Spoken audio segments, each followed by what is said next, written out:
नीलकण्ठवाहनं द्विषड्भुजं किरीटिनं लोलरत्नकुण्डलप्रभाभिरामषण्मुखं शूलशक्तिदण्डकुक्कुटाक्षमालिकाधरं बालमेश्वरं कुमारशैलवासिनं भजे।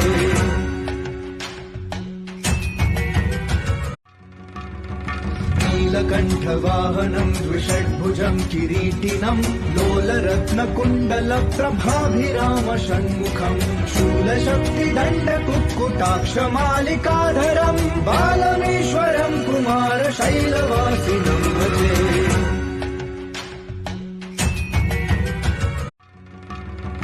नीलकण्ठवाहनं द्विषड्भुजं किरीटिनं लोलरत्नकुण्डलप्रभाभिरामषण्मुखं शूलशक्तिदण्डकुक्कुटाक्षमालिकाधरं बालमेश्वरं कुमार